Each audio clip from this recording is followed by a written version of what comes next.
आज मेरे बेटे की दूसरी शादी थी। उसकी पहली शादी का क्या हुआ मैं उसे भूल जाना चाहती थी, क्योंकि वह बड़ी अजीब घटना थी। लेकिन आज उसकी दूसरी शादी थी। मुझे यकीन था कि वह मेरे बेटे का ख्याल रखेगी। मेरा बेटा बहुत कमा रहा था, अच्छा और बहुत सुंदर था। वह इस परिवार का एकमात्र वारिस था। सभी उसे प्यार करते थे, इसलिए किसी को भी यह बात अजीब नहीं लग रही थी कि उसकी दूसरी शादी इतने जल्दी हो रही है। पर मेरा दिल धक धक कर रहा था। रात जैसे जैसे नज़दीक आ रही थी, मेरा दिल भी उतनी ही तेजी से धड़क रहा था और मैं चिंतित हो रही थी। मेरी बेटी को भी इस बात का पता था और वह भी मेरी ही तरह चिंतित थी और बोली कि अगर आज भी ऐसा ही हुआ फिर क्या होगा। मैंने कहा, अपने मुंह से कुछ अच्छा निकालो, मैं पहले से ही चिंतित हूँ। अब सभी मेहमान आ गए हैं। पिछली बार देश में एक महामारी के कारण इतने लोगों को आमंत्रित नहीं कर सके थे, लेकिन इस शादी में सभी रिश्तेदार बहुत उत्साह के साथ आए थे। इसलिए लोग पिछली शादी के बारे में ज़्यादा नहीं जानते थे और ये भी नहीं जानते थे कि ऐसा क्या हुआ कि उन्हें फिर से शादी करनी पड़ी। मेरा बेटा इससे बहुत खुश था। कोई समस्या नहीं थी, क्योंकि उसकी यह पत्नी पहली पत्नी से कहीं ज़्यादा खूबसूरत थी और उम्र में भी छोटी थी, तो उसे तो खुश होना ही चाहिए था। सर्दी का मौसम था। ज़्यादातर मेहमान घर में ठहरे हुए थे। समारोह बाहर हो रहा था, नाच गाना चल रहा था, लोग आपस में मजाक कर रहे थे। मैंने अपनी जेठानी से कहा, दुल्हन दूसरे शहर से आई है और बहुत थकी हुई है। मुझे लगता है जैसे उसे दूल्हे के कमरे में नहीं भेजना चाहिए। मेरी जेठानी ने कहा, तुम्हें क्या हो गया है? उनकी अभी शादी हुई है और तुम तो उनकी रात खराब करना चाहती हो। मानती हूँ शादी ब्याह में थकावट हो जाती है, लेकिन नया खून है। कॉफ़ी सॉफ़ी पिला दो, फ्रेश हो जाएंगे और फिर सुबह रिसेप्शन भी तो है। मैं बोली, वह थक जाएगी बेचारी। मेरी जेठानी ने कहा कि आजकल कोई भी इतना नहीं थकता। लड़कियों को अपनी शादी करने का बहुत शौक होता है। उसे अपने बेटे के कमरे में भेज दो। अब रात के 12 बज गए हैं, सुबह उठकर तैयार भी तो होना है। मुझे नहीं पता कि तुम इतना टाइम क्यों लगा रही हो। सभी रस्में हो चुकी हैं, हर कोई नाच गा कर थक गया है। बेचारी दुल्हन भी कमरे में जाना चाहती है। मेरी जेठानी तो वैसे भी बाल की खाल निकालने में माहिर थी, सबसे बड़ी थी, इसलिए सोचा इनसे सलाह मशवरा कर लूं। लेकिन उसने मुझे भी बातें बता दी और फिर उसने खुद ही कहा कि अब दुल्हन कमरे में जाएगी। दुल्हन को कमरे में ले जाया गया। बाकी सबको कमरे से निकालकर मैं थोड़ी देर दुल्हन के पास ही बैठ गई। मैंने कहा, बेटा तुम अपने परिवार में सबसे बड़ी हो, तुम बहुत ही धैर्यवान लड़की हो, इसलिए मैं तुम्हें पसंद कर आई थी। देखो बेटा, जब शादी होती है तो कुछ ऐसी चीज़ें होती हैं जो हमें पसंद नहीं आती हैं, लेकिन मेरी बच्ची तुम थोड़ा सब्र करना। उसने कहा, मुझे कुछ समझ नहीं आ रहा है कि आप क्या कह रही हैं। मैंने कहा कि अगर मेरा बेटा कुछ उल्टी सीधी बात करता है तो उसकी बातों पर ध्यान मत देना। कमरे की बात कमरे में ही रखना। सुबह मुझे बता देना, मैं तुम्हारी प्रॉब्लम को सुलझाने की कोशिश करूँगी। मेरी बात सुनकर वो थोड़ा घबरा गई थी कि मैं किस विषय पर बात कर रही हूँ। वह थोड़ा घबराई हुई थी, लेकिन उसने कहा, ठीक है, मैं पूरी कोशिश करूँगी। अब इस घर की इज्जत ही मेरी इज्जत है। मैं दुल्हन का हाथ थपथपा कर बाहर आ गई। सब अपने अपने बिस्तर पर सोने चले गए थे। घर में बहुत सन्नाटा था, क्योंकि सब बहुत थके हुए थे, इसलिए सब सो चुके थे। जाड़े की रातें वैसे भी शांत होती हैं, लेकिन मैं सो नहीं पा रही थी। बहुत देर बाद आखिरकार मैं सोने चली ही गई, लेकिन मेरी आंखों में नींद नहीं आ रही थी और मेरी आंखें बार बार देख रही थीं घड़ी की ओर। काश सुबह जल्दी होती तो मेरी सारी चिंताएं खत्म हो जाती। रात के 2:30 बज गए थे। मैंने ज़ोर से एक चीख सुनी और उसके बाद से ही मुझे पता चला कि अब क्या होने वाला है। उसके बाद बार बार चीखें शुरू हो गईं। यह एक लड़की के चीखने की आवाज़ थी और वह लड़की कौन हो सकती है मैं अच्छी तरह जानती भी थी। सभी मेहमान भी धीरे धीरे उठने लगे थे। अचानक मेरे बेटे के कमरे का दरवाज़ा खुला और मेरी बहू पागलों की तरह चीखती हुई बाहर भागी। उसे पता ही नहीं चला कि उसके पास तो दुपट्टा भी नहीं है। अस्त व्यस्त कपड़ों में बाहर भागती हुई आई थी। वह घर से बाहर भाग जाना चाहती थी। जब कुछ औरतों ने उसे पकड़ लिया और कहा, बेटा क्या हो गया, सब उसको संभालने लगी, लेकिन वह बेहोश हो गई थी। जब कोई बेहोश हो जाता है तो उस पर पानी के छींटे वगैरह मारे जाते हैं, लेकिन मेरी बहू तो पानी के छींटे मारने पर भी होश में नहीं आ रही थी। उसका पूरा शरीर ठंडा पड़ गया था। उसे फौरन अस्पताल ले जाया गया। मैं उसे अस्पताल ले जाना नहीं चाहती थी, क्योंकि फिर से वही तमाशा बन जाता, लेकिन और कोई चारा नहीं था। बेचारी बच्ची किसी भी तरह होश में नहीं आ रही थी। उसके माँ बाप को भी बुला लिया। उन्होंने भी एक दूसरे के कानों में बातें करनी शुरू कर दी। पता नहीं हमारी बेटी को क्या हो गया है, पता नहीं उसके साथ क्या सलूक किया गया है। वह सब लोग मुझे अजीब सी नज़रों से देख रहे थे। सवाल ही सवाल हर तरफ थे और मैं बेचारी परेशान सी हॉस्पिटल में घूम रही थी। मैंने घर आकर अपने बेटे से पूछना चाहा कि अब उसने क्या किया है, तो वह कमरे में ही नहीं था। उसका फ़ोन भी बंद था। कमरे की हालत बिल्कुल नॉर्मल थी। कोई भी ऐसी हरकत नहीं लग रही थी कि कोई चीज़ टूटी होती या उसने अपनी बीवी पर हाथ उठाया होता। लोगों के सवालों से बचने के लिए शायद मेरा बेटा अरविंद कहीं चला गया था। फिलहाल तो मुझे बहू की फिक्र थी। मैं अस्पताल वापस आ गई। 2-3 घंटे में अस्पताल वालों ने मेरी बहू को छुट्टी दे दी। मेरी बहू हमारे घर नहीं आना चाहती थी, बहुत ज़्यादा घबराई हुई थी, लेकिन उसकी माँ ने उसे समझाया कि तुम्हारी ससुराल ही चलते हैं, नहीं तो लोगों को मैं क्या जवाब दूंगी, लोग तरह तरह की बातें बनाएंगे। मैंने भी अपनी बहू को समझाया कि बेटा सुबह मुँह दिखाई की रस्म पूरी हो जाए फिर अपनी माँ के घर चली जाना, मैं तुम्हें नहीं रोकूंगी। मेरी बात सुनकर मेरी बहू गुस्से में आ गई और बोली, भाड़ में गई आपकी रस्में, मैं आपके घर में एक पल के लिए भी नहीं रहूंगी। मैं अपने घर जाऊंगी और मुझे अपने घर जाने से ना कोई समाज रोक सकता है ना कोई कानून। मैं एक पढ़ी लिखी लड़की हूँ, मुझे अपनी ज़िंदगी के तरीके से जीने का हक है। मुझे आपके बेटे के साथ एक पल भी नहीं रहना। मेरी बहू ने अपना फैसला सुना ही दिया था। मैं चुपचाप आंखों में आंसू लिए उसे देख रही थी। ये तो पहले भी हो चुका था जब अरविंद की पहली शादी हुई थी। मेरी पहली बहू के साथ भी वही हुआ। वह मेरी पसंदीदा लड़की थी, वह मेरी बेटी की दोस्त थी और वह उसे बहुत पसंद करती थी। वह उसे बहुत खुशी के साथ घर लेकर आई थी। इन लोगों ने हमारा बहुत सहयोग किया। वह एक अमीर पिता की बेटी थी। वह बहुत अच्छी लड़की थी। मुझे भी उसका घर आना अच्छा लगता था। कुछ ही दिनों में मैंने महसूस किया था कि जैसे वह अरविंद को पसंद करने लगी है और शायद इसलिए रिश्ता भेजा था। लेकिन शादी के बाद उसके साथ भी ऐसा ही हुआ। शादी की पहली रात वो चिल्लाते हुए कमरे से बाहर भागी और उसके बाद मेरे बेटे की शक्ल देखने से भी मना कर दिया। सब ने उसे बहुत समझाया कि बेटा अपनी ज़िंदगी के बारे में तो सोचो, लेकिन उसने कहा कि मेरी ज़िंदगी तो बर्बाद हो गई।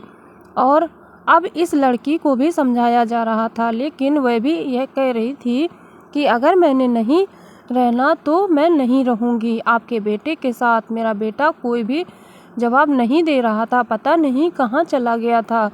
लड़की का बाप बार बार कह रहा था कि उस व्यक्ति को बुलाओ, हम उससे पूछें कि उसने हमारी बेटी के साथ क्या किया है। अरविंद घर आ चुका था। सब उस पर सवालों की बौछार कर रहे थे, लेकिन उसने चुप्पी साध ली थी, कुछ भी नहीं बोल रहा था। थक हार कर सब खामोश हो गए। लड़की के माँ बाप भी अरविंद को भला बुरा और धमका कर चले गए। वह अपनी बेटी को भी साथ ले गए। अच्छा खासा तमाशा हो गया था। सब मेहमानों के सामने नाक कट गई थी हमारी। लड़की के माँ बाप ने भी हमारी बेइज्जती करने में कोई कसर नहीं छोड़ी थी, लेकिन अरविंद ने अपने मुंह से एक भी शब्द नहीं बोला था।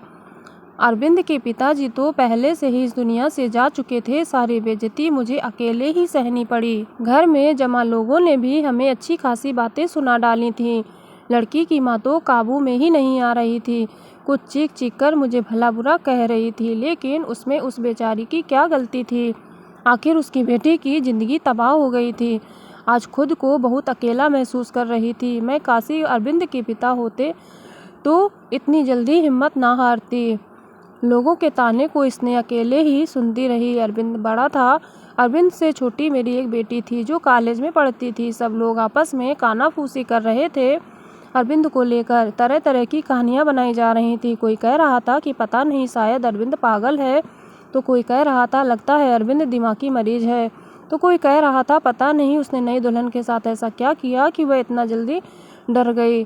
जितनी मुँह उतनी बातें थीं, लेकिन मेरे पास इन सब का कोई जवाब नहीं था। जब लोगों को असल वजह पता ना हो तो वे खुद की कहानियाँ बना लेते हैं और खुद की बनाई हुई उल्टी सीधी कहानियाँ सच में कहीं। लेकिन मेरी समस्या तो यह थी कि सच मुझे भी नहीं पता था ऐसा क्या था कि सुहाग रात को ही मेरी बहुएं मेरे बेटे के कमरे से चीखती हुई भागती थीं।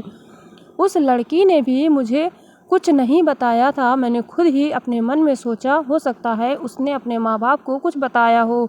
सच जानने के लिए मैं उनके घर फ़ोन कर दिया। भले ही वह हमसे रिश्ता ख़त्म कर गए थे, लेकिन इंसानियत के नाते ही मैंने उनका हालचाल लेने के लिए फ़ोन किया। फ़ोन लड़की की माँ ने उठाया था। मैंने पूछा, अब कैसी तबीयत है आपकी बेटी की? मेरी आवाज़ सुनते ही वह भड़क गई थी और बोली थी, मेरी बेटी अभी तक ठीक नहीं हुई है। खबरदार जो आगे से आपने फ़ोन किया। यह सब सुनकर मैं बहुत ज़्यादा परेशान हो गई थी। मेरी पहली बहू के साथ भी ऐसा ही हुआ था। मेरी बेटी ने बताया था कि वह कम से कम 6-7 महीने तक बीमार रही थी। आखिर क्या प्रॉब्लम थी मेरे बेटे को? मुझे कुछ भी समझ नहीं आ रहा था। क्या कमी थी कि उसकी पत्नियां उससे डर कर भाग जाती थीं? अरविंद की बात करूं तो अरविंद बहुत ही सीधा साधा सा बच्चा था। बचपन से ही कम बोलने वाला था, लेकिन उसके अंदर कोई भी हरकत ऐसी नहीं थी जो अब नॉर्मल होती। अरविंद मेरी पहली संतान थी। हमने उसे बहुत ही लाड़ प्यार से पाला था, लेकिन हमारी इतना लाड़ प्यार देने से भी वह बिगड़ा नहीं था। हाँ, उसे अपनी सुंदरता पर घमंड जरूर था। वह कहता, मेरी खूबसूरती और स्मार्टनेस के आगे सब पानी भरते हैं। उसको पहनने ओढ़ने का बहुत शौक था। अच्छी अच्छी ब्रांडेड चीज़ें पहनता।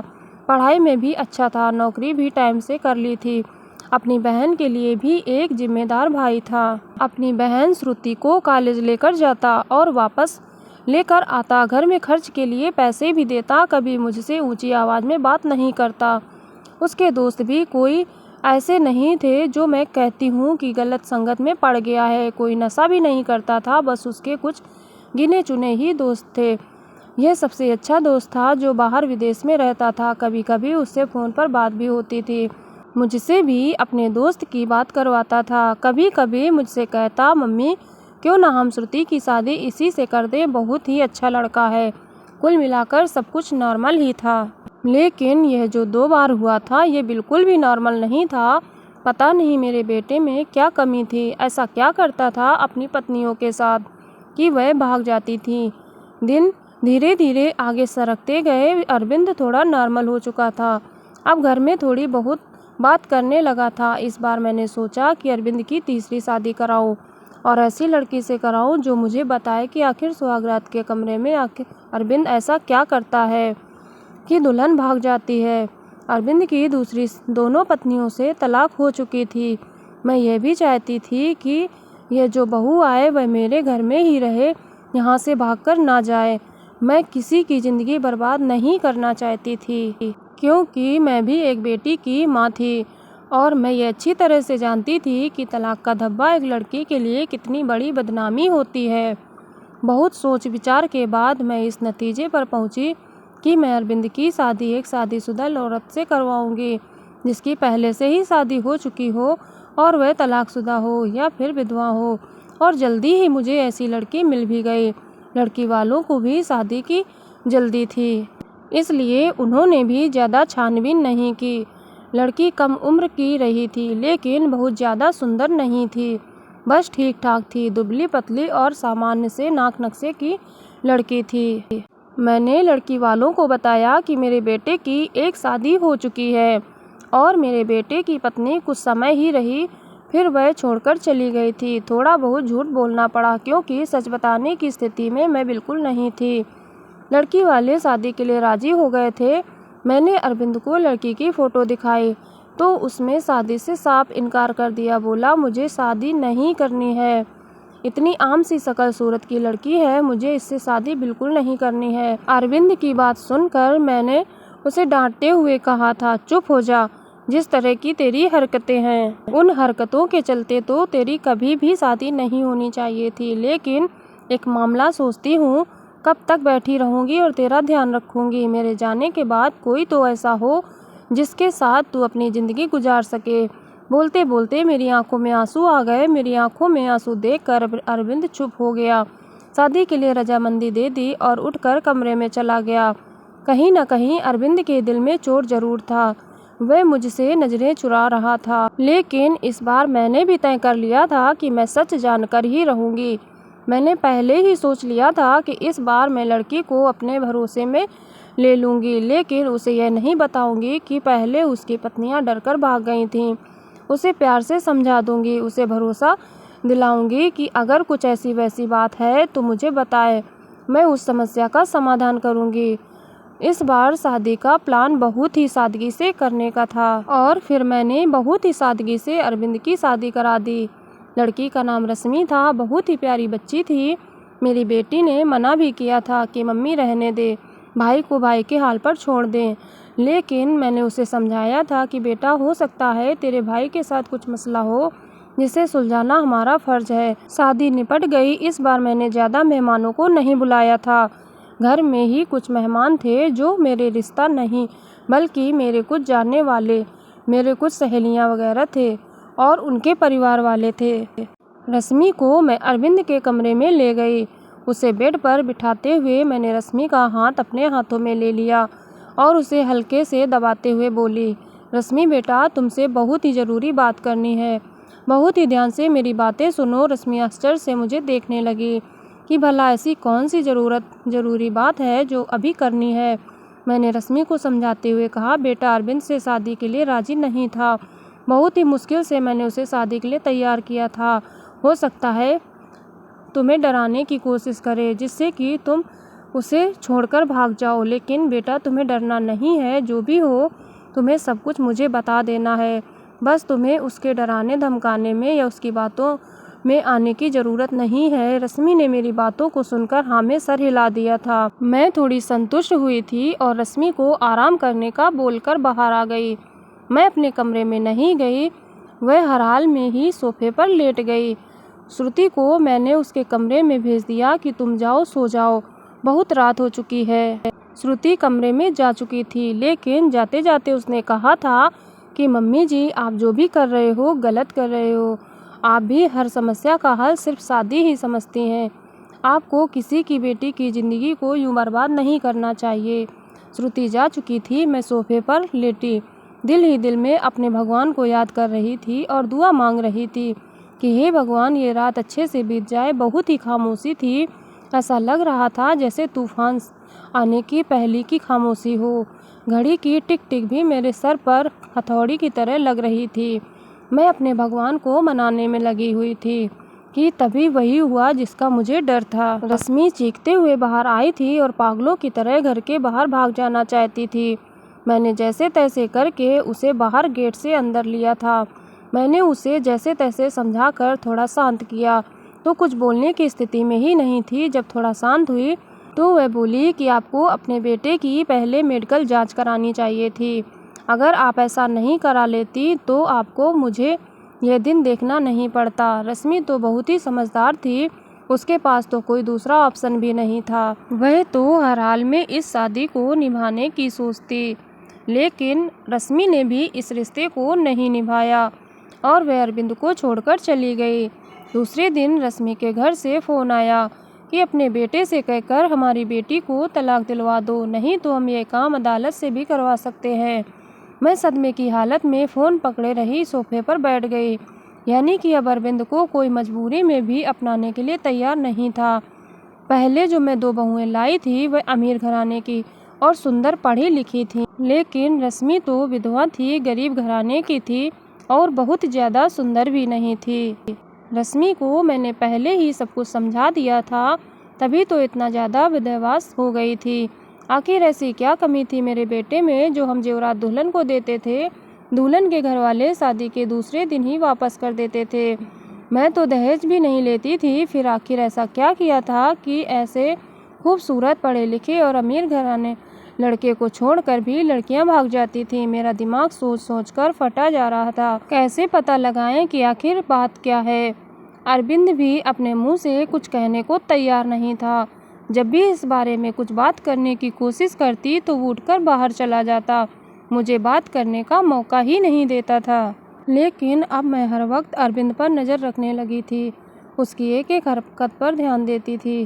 शायद कुछ तो ऐसा सबूत मिले जिससे मैं सुराग लगा सकूं, सच जान सकूं कि आखिर सच्चाई क्या है। लेकिन उसके हाव भाव से कभी ऐसा लगा ही नहीं कि उसमें कुछ अब नॉर्मल नहीं भी है।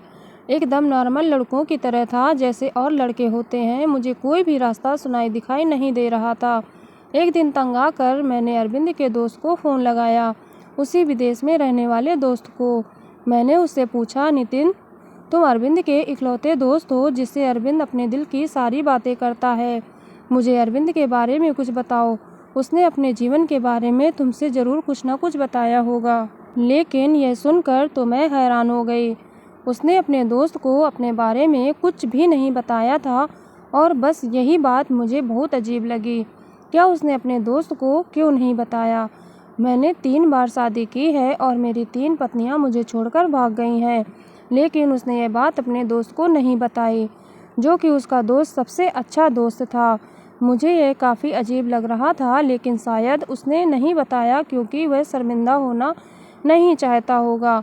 शादी की रात पत्नी का भाग जाना, वो भी 3 पत्नियों का। धीरे धीरे 6 महीने गुजर गए। घर में सब कुछ नॉर्मल चल रहा था, लेकिन अरविंद को लेकर मैं बहुत ज़्यादा परेशान थी। ऐसा क्या था जो दुल्हन शादी की पहली रात को ही भाग जाती थी?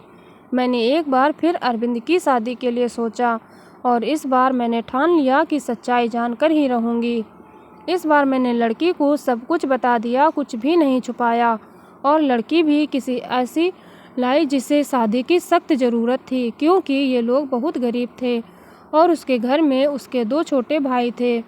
मैंने कहा, तुम्हारे दोनों भाइयों की पढ़ाई की जिम्मेदारी मेरे ऊपर है और शादी में भी आप लोगों को कुछ भी खर्च नहीं करना पड़ेगा। लड़की को तो मैंने राज़ी कर लिया था, लड़की के माँ बाप भी राज़ी हो गए, लेकिन मैंने ये बात लड़की के माता पिता को नहीं बताई, बस लड़की को बता दी थी। लड़की थोड़ी घबराई हुई थी क्योंकि मैंने शादी से ही सारी बातें लड़की को साझा की थी। पहले तो वो बहुत ज़्यादा डर गई थी, फिर खुद को संभालते हुए बोली कि कुछ भी हो, मैं इस शादी के लिए तैयार हूँ।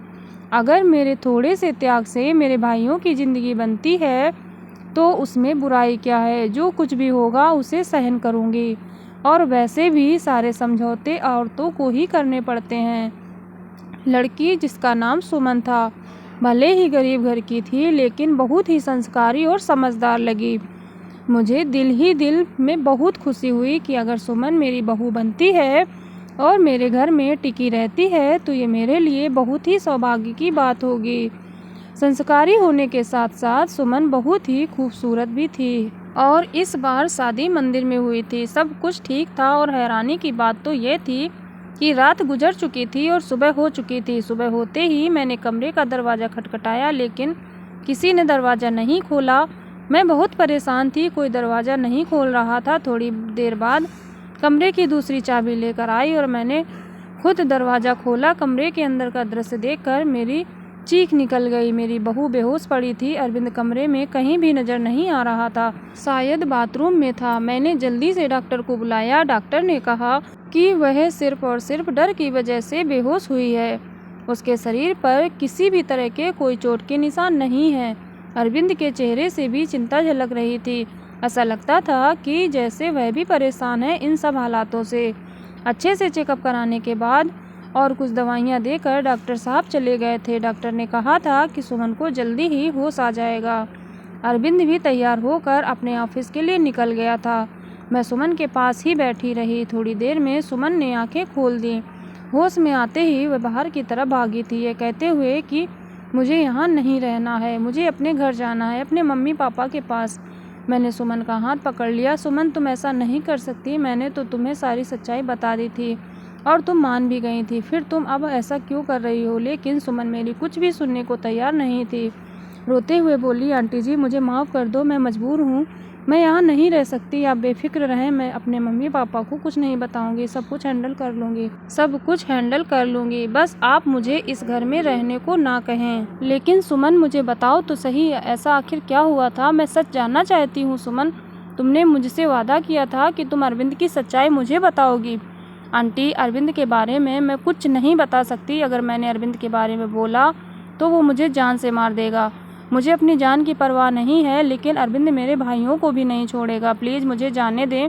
उसकी आंखों में विनती के ऐसे करुण भाव थे कि मैं उसे रोक न सकी। सुमन चली गई थी। मैं इंतज़ार कर रही थी कि कुछ ही देर में सुमन के माँ बाप का फ़ोन आने वाला है, लेकिन ऐसा कुछ भी नहीं हुआ। शायद सुमन ने अपने माता पिता को कुछ नहीं बताया था। अरविंद की तीनों पत्नियों ने तो दूसरे दिन ही तलाक की मांग कर दी थी, लेकिन सुमन ने ऐसा कुछ भी नहीं किया। उसका मतलब था सुमन अभी मेरे बेटे की पत्नी थी। मैंने सोचा कि अब मैं अरविंद का चेकअप करा के ही रहूँगी। अपने होशो हवास में तो अरविंद ऐसा कभी भी नहीं करने देता। इसलिए एक दिन मैंने अरविंद के खाने में नींद की दवाई मिला दी। अरविंद के गहरी नींद में चले जाते ही मैंने डॉक्टर को फ़ोन कर दिया। डॉक्टर ने अरविंद के कुछ सैंपल लिए और ये बोलकर कि जैसे ही रिपोर्ट आती है मैं आपको बताता हूँ, डॉक्टर चला गया। और फिर मैं बेसब्री से अरविंद की रिपोर्ट का इंतज़ार करने लगी। अगले दिन डॉक्टर का फ़ोन आया और उसने कहा कि अरविंद एकदम नॉर्मल है। उसकी सारी रिपोर्ट नॉर्मल आई है। ये सुनकर तो मेरे आश्चर्य की कोई सीमा ही नहीं थी। अरविंद अगर नॉर्मल है तो शादी की पहली ही रात में उसकी पत्नियां क्यों भाग जाती हैं? सोच सोचकर मेरा दिमाग फटने लगा। कुछ सोचकर मैं सुमन के पास गई। सुमन के माता पिता ने मेरी बहुत इज्जत की। शायद उन्हें सच्चाई का पता नहीं था। उन्हें लगता था कि मैं उनकी बेटी को घर ले जाने के लिए आई हूँ। मुझे देखते ही सुमन डर गई थी। वह हम लोगों के साथ ज़्यादा नहीं बैठी और अंदर कमरे में चली गई। मैं भी सुमन के पीछे पीछे उसके कमरे में आ गई। मुझे देखते ही सुमन बोली, आंटी जी, मैंने आपको पहले भी कहा था कि मैं आपके घर में नहीं रह सकती, फिर आप मुझे लेने क्यों आई हैं? मैंने सुमन को बहुत ही प्यार से अपने पास बिठाया और उसके सामने हाथ जोड़ते हुए बोली, सुमन, मेरी उम्मीद की आखिरी किरण अब तुम ही हो। तुम ही मुझे बता सकती हो कि आखिर मेरे बेटे में क्या कमी है। एक मजबूर माँ तुमसे हाथ जोड़कर विनती करती है, प्लीज़ मना मत करना। मेरी आंखों में आंसू और मेरे जुड़े हुए हाथ देखकर सुमन ने मेरे हाथों को थाम लिया और बोली, आंटी जी, मैं मजबूर हूँ, प्लीज़ आप मेरे सामने हाथ मत जोड़ें। जब सुमन किसी तरह सच्चाई बताने के लिए राजी नहीं हुई तो फिर मैंने सुमन से कहा, ठीक है, तुम अपने मुँह से कुछ मत बताओ, मैं खुद ही अपनी आंखों से देख लूँगी, लेकिन तुम मेरी मदद तो कर ही सकती हो ना। तुम आज रात के लिए मेरे बेटे के कमरे में फिर से रुक जाओ, मैं सारी सच्चाई अपनी आंखों से देख लूँगी। पहले तो सुमन डरती रही, लेकिन मेरे बहुत समझाने पर कि मैं तुम्हारे साथ रहूँगी, तुम्हें कुछ नहीं होगा, वह मान गई थी। मैं सुमन को अपने घर ले आई। सुमन के माता पिता ने बहुत ही खुशी से अपनी बेटी को विदा किया था। एक बार फिर से सुमन को दुल्हन बनाकर मैंने अरविंद के कमरे में बैठा दिया। अरविंद को मैंने पहले ही फ़ोन कर दिया था कि सुमन घर आ गई है, तुम भी ऑफिस से जल्दी आ जाना। आज मैं घर पर नहीं मिलूँगी, तुम्हारी मौसी की तबीयत खराब है, वहाँ जा रही हूँ और रात भर वहीं रहूँगी। मेरी बात सुनकर अरविंद ने सिर्फ हूँ में जवाब दिया था और फ़ोन काट दिया था। मैं अरविंद के कमरे में ही छुपकर बैठ गई। आज सब कुछ मैं अपनी आंखों से देख लेना चाहती थी। कुछ ही देर में दरवाज़ा खुला था और अंदर कमरे में अरविंद दाखिल हुआ। उसने एक नज़र सजी समरी बैठी सुमन पर डाली थी और बिना कुछ कहे बाथरूम में घुस गया था। सुमन डरी सहमी सी बैठी थी कि जैसे अभी उठकर भाग जाएगी। मैं भी सांस रोके आने वाली सिचुएशन के लिए खुद को तैयार कर रही थी कि तभी अचानक बाथरूम में से किसी औरत के चीखने की आवाज़ें आने लगीं। आवाज़ें सुनते ही सुमन बेड से उतरकर नीचे खड़ी हो गई थी। डर से वो थर-थर काँप रही थी। मैं भी हक्का बक्का सी खड़ी थी। बहुत ही भयानक हंसी हंसता हुआ अरविंद सुमन की तरफ बढ़ा था। सुमन चीख मारती हुई मेरे पास आ गई थी। मैं भी बाहर आ गई थी और अरविंद को रोकने की कोशिश कर रही थी। अरविंद, क्या हो गया है तुम्हें? तुम तो होश में तो हो ना? अरविंद ने मुझे जोर से धक्का दिया था। कौन अरविंद? परमिला नाम है मेरा। मौका देकर सुमन कमरे से भाग गई थी। इससे पहले अरविंद फिर से मेरे पास आता, मैं भी कमरे से बाहर निकली और कमरे को बाहर से बंद कर दिया। अरविंद की भयानक हंसी मुझे बाहर तक सुनाई दे रही थी। मैंने डरी सहमी सुमन को अपने सीने से लगा लिया। हालांकि मैं खुद भी बहुत ज़्यादा डरी हुई थी। आंटी जी, मुझे मरना नहीं है, अरविंद मुझे जिंदा नहीं छोड़ेगा। उसने कहा था अगर मैंने किसी को कुछ बताया तो वह मुझे मार डालेगा, साथ में मेरे भाइयों को भी। मुझे और मेरे भाइयों को बचा लो आंटी जी। कुछ नहीं होगा सुमन, शांत हो जाओ। मैं सब कुछ संभाल लूँगी। मेरा दिमाग नहीं थोड़ा काम करना शुरू किया तो सबसे पहले ख्याल मेरे दिल में यही आया कि शायद अरविंद पर किसी भूत का साया है। सुमन को मैंने अपने रूम में ही सुलाया था। सुबह उठते ही सबसे पहले मैंने अपनी फैमिली डॉक्टर को फ़ोन किया था। 8 बजे डॉक्टर हमारे घर पर थे। मैंने उन्हें सारे हालात से अवगत कराया। साथ ही मैंने डॉक्टर से यह भी कहा कि मुझे लगता है अरविंद पर किसी भूत का साया है। मेरी बात सुनकर डॉक्टर ने कहा था, मुझे नहीं लगता ये किसी भूत का साया है, मुझे तो अरविंद एक दिमागी मरीज लगता है। उस पर पागलपन के दौरे पड़ते हैं। ऐसे मरीज किसी मूवी या किसी कहानी में डूब जाते हैं और उसी के कैरेक्टर में खुद को उतार लेते हैं। लेकिन आप टेंशन ना लें, इस मर्ज का इलाज है। अपनों के प्यार से और कुछ दवाइयों के जरिए मरीज ठीक हो जाता है। थोड़ा टाइम लगता है बट मरीज बिल्कुल पूरी तरीके से ठीक हो जाता है। नई दुल्हन को देखकर अरविंद पर पागलपन के दौरे पड़ते हैं और यह दौरे अरविंद को क्यों पड़ते हैं, इसका सुराग उस कमरे से ही मिलेगा। एक बार सुराग हाथ लग जाएगा तो उसका इलाज हम अच्छे से कर सकेंगे। डॉक्टर मुझे तसल्ली देकर चले गए थे। सुमन जाग चुकी थी, रात से थोड़ा सामान्य लग रही थी। मैंने उसे नाश्ता कराया।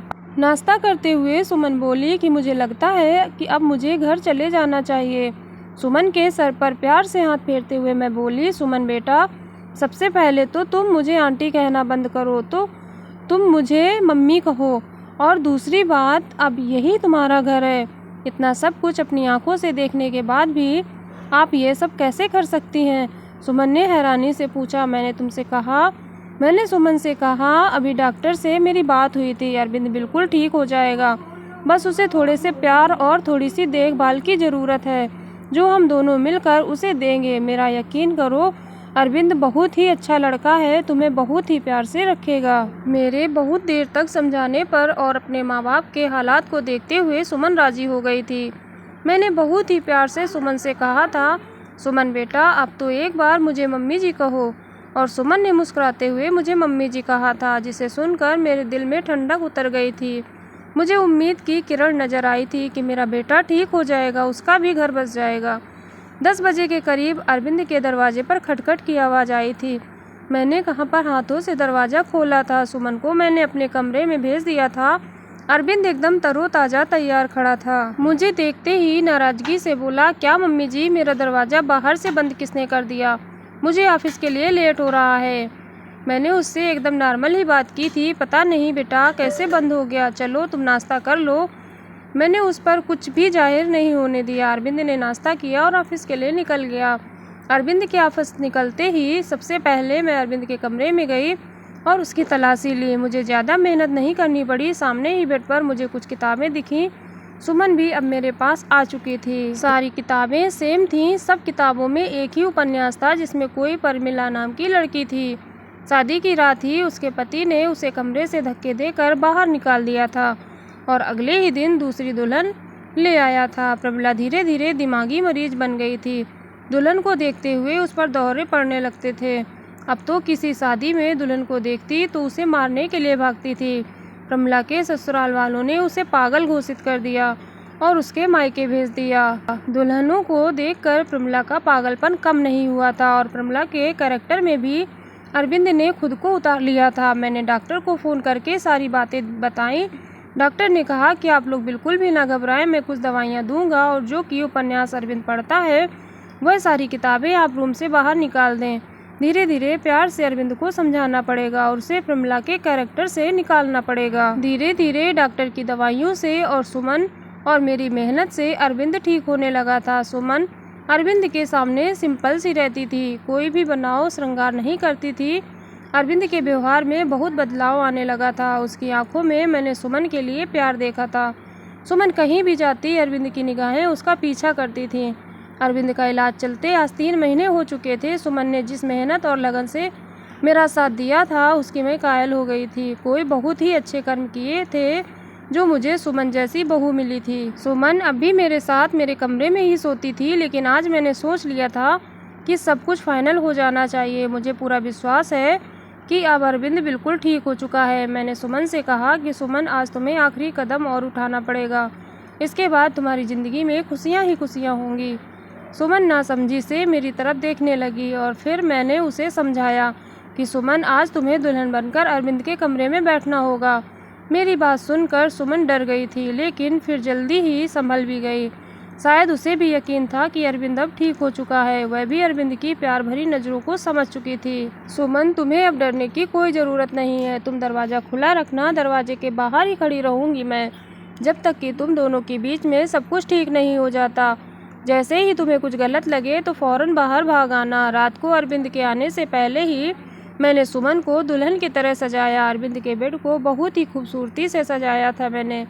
अरविंद के आने का टाइम हो गया था। मैंने सुमन को सजे सजाए पर बेड पर बैठा दिया और मैं बाहर आ गई। थोड़ी देर में अरविंद आ चुका था। खाना खाते हुए अरविंद की निगाहें इधर उधर कुछ ढूंढ रही थी। मैं समझ गई थी कि अरविंद किसे ढूंढ रहा है, लेकिन मैं अनजान बनी रही। कुछ देर में अरविंद खुद ही बोलने लगा, मम्मी, सुमन कहीं दिखाई नहीं दे रही है।